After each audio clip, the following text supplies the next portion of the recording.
All right, here we go. You don't know this, but this is a different day. I'm recording page 3. So this is page 3 of 8.1 notes, and I'm recording this on a different day. In fact, you may notice that I'm wearing different clothes. Maybe not, because you can't really see me that well. Anyway, so I'll zoom in on this a bit. Okay, so the example that we looked at on page 2 was kind of a silly example, just in the sense that, we could get the population mean directly, right? But as I mentioned, there are some useful facts that we learn here by going through this exercise. And one of the main ones is that the mean of the sample means turns out to be equal to the population mean, and that's true in general. That tells us what the shape of the sampling distribution of x bar is, right? The shape of the distribution is always equal to the center. It tells us what the center of our sampling distribution is. So the center of our sampling distribution is always the population mean.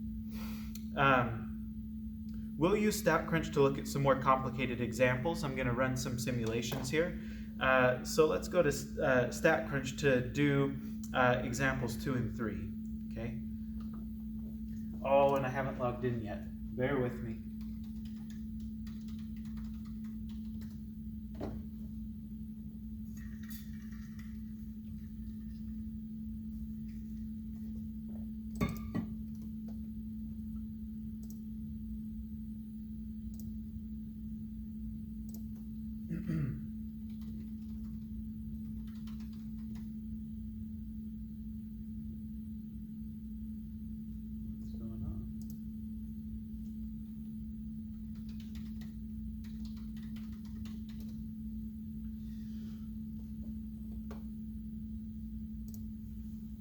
Okay, so example 2 here says scores on an IQ test are normally distributed with a mean score of 100 and a standard deviation of 15.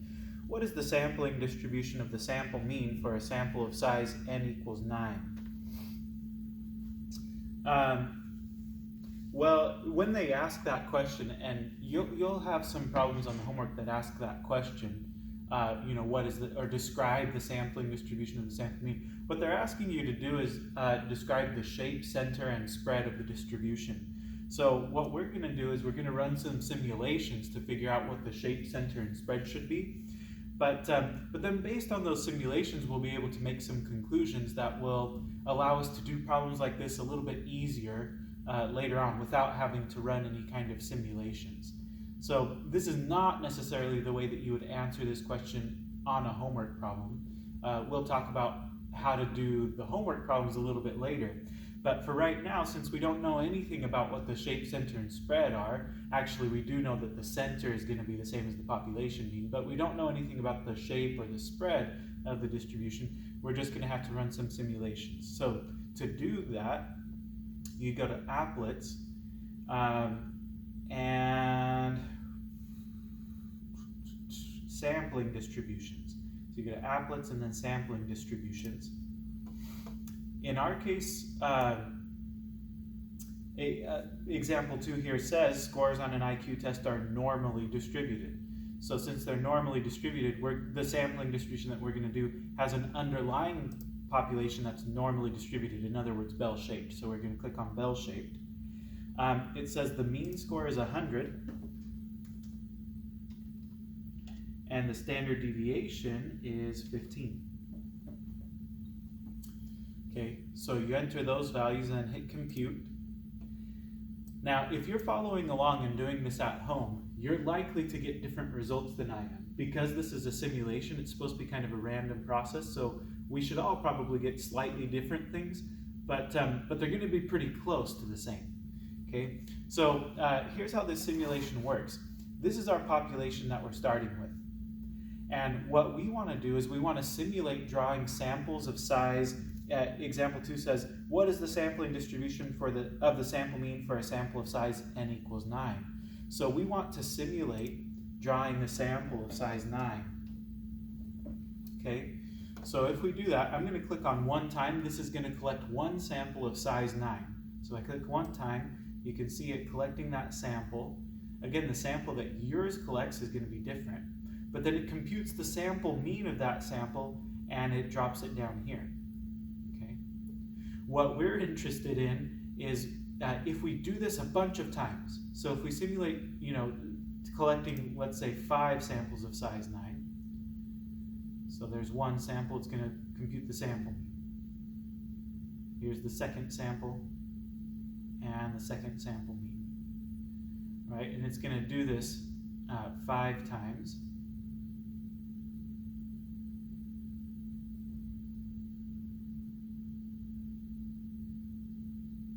Okay, and there's the 5th one.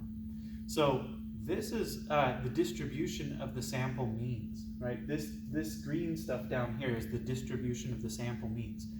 This is what we're interested in. We want to be able to describe its shape, center, and spread. Now at this point we've only drawn 6 samples, okay? And that's not enough information for us to be able to tell what kind of shape this thing has, what the center of it is or what the spread of it is. So I'm going to simulate doing this 1,000 times, and fortunately it doesn't do this one at a time. If I press 1,000 times, it's just going to do them all at once. So at this point, it has simulated, StatCrunch has simulated collecting 1,006 samples of size 9, and this is the distribution of the sample means. Okay, I know that this is kind of, I think as I mentioned before, this is kind of like meta in a way, because we're talking about the shape of the distribution of sample means. So we're talking about like statistics about statistics, right? So it's kind of a little bit of a difficult concept to wrap your brain around. But if you imagined taking 1,006 different samples of size 9 and computing the sample mean for each one of those samples, and then plotting the sample means down here, then this is more or less the result. Like I said, yours is going to be slightly different from this. But we could keep doing this. We could collect a whole bunch of samples. So at this point I've done 20,000 different samples of size 9, and this is what I'm getting. So one thing that I noticed right off the bat looking at this is that the shape of the distribution seems to be bell-shaped. Okay, so I think probably as far as the shape's concerned, this thing is normally distributed. Another thing I notice is that the mean of the sample means, right? So if I take the average of all the sample means, I'm getting close to 100, which is what my population mean was to begin with. Okay, that's not surprising, given what we looked at on page 2, right? That's not surprising at all. We expected that to happen. But if I look at the standard deviation, now this is a little strange. My standard deviation is about 5. So the standard deviation of my sample means is about 5, whereas the standard deviation of my underlying population is 15. And you can see that, right? This underlying population is much more spread out than the sample means are, okay? And that should make some sense if we think about it, right? Because even if we got an individual out here in the tail, it's probably going to be, in our sample, right? In our sample of size 9, even if we got an individual out here in the tail, that's going to be balanced by, some other individual up here, so that when you take the sample mean of that particular sample, it's not going to stray too far from what the population mean was, right? Anyway, so I'm not quite sure how to describe this yet, other than to just say that the standard deviation is about 5. So I think that's what I'm going to write down. So I'm going to say, well, the shape of this thing is bell-shaped. Right, we want to be able to describe the shape, center, and spread, so I'm going to say the shape is bell-shaped, or in other words, normal, right? It's a normal distribution. The center, not surprisingly, right? The center of the sample means, mu sub x bar, is equal to, well, it's approximately, I'll say it's approximately equal to 100, which is the same as the population mean. the spread of the distribution, right, sigma sub x bar, right, the standard deviation of the sample means, that was approximately equal to 5. Okay, so that was approximately equal to 5. Remember this, the population standard deviation of the underlying population was just 15, right? So that's maybe worth noting, right? The underlying population standard deviation was 15, and yet the standard deviation of our sample means is 5. Okay, well, let's look at another simulation, see if we can figure out what's going on here. I think the other two things are pretty clear, right? It's a bell-shaped distribution. The mean of the sample means is the same as the population mean. Let's look at the next one. So this says, repeat example 2, but with an individual sample size of 25. Okay, so we're still talking about these IQ scores. They're normally distributed. The mean is 100. The standard deviation is 15. But this time we want to simulate drawing samples of size 25. So we're going to simulate drawing a bunch of samples of size 25. Okay, so going back to StatCrunch.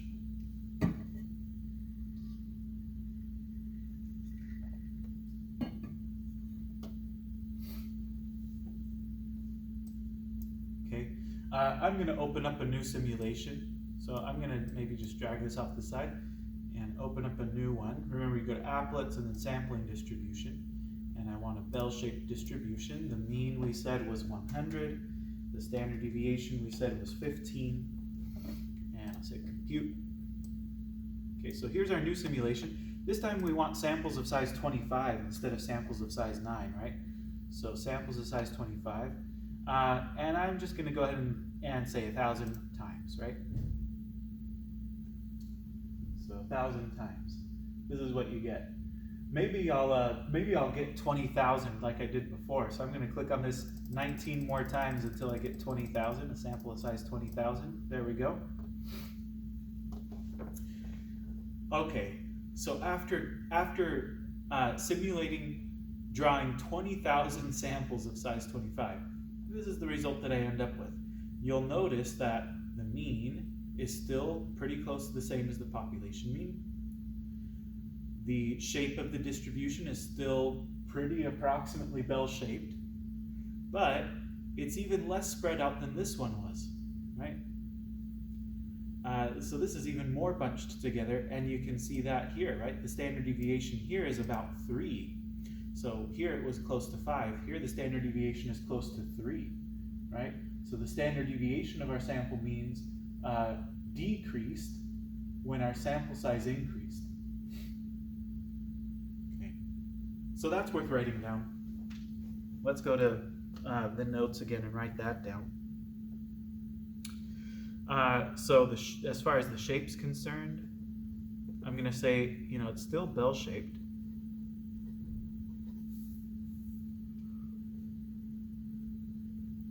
As far as the center is concerned, right, mu sub x bar is still pretty close to 100.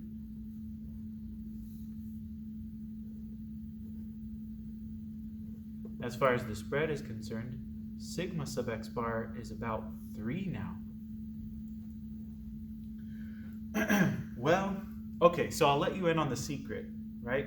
So remember, our underlying population standard deviation is 15. When our sample size was 9, the standard deviation of our sample means was 5.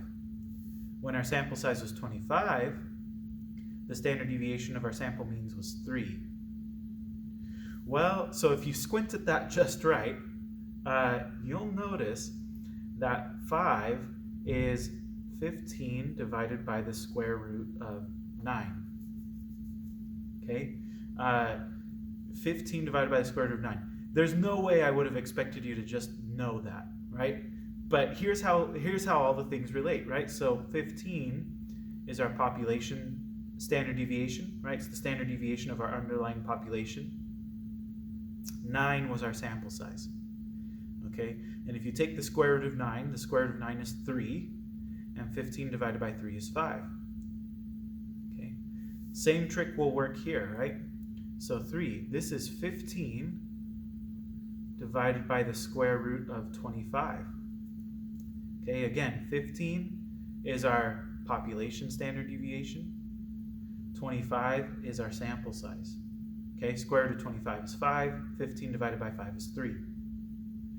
So, turns out, right, that the kind of moral of the story is this, right? Turns out that sigma sub x bar, right, the standard deviation of our sample means, is equal to the population standard deviation divided by the square root of the sample size. Okay, so that's the formula. Okay, that's true in every single case. Okay, so there we have it, right? The shape of our distribution is going to be bell-shaped. The center of our distribution, the mean of the sample means, is going to be the population mean of the underlying population we started out with. And the spread of our distribution, the standard deviation of the sample means, is going to be the same as the population standard deviation of our underlying population divided by the square root of the sample size of the samples that we're taking. Okay. So I'm going to start a new video and talk about page 4. We'll kind of summarize these things.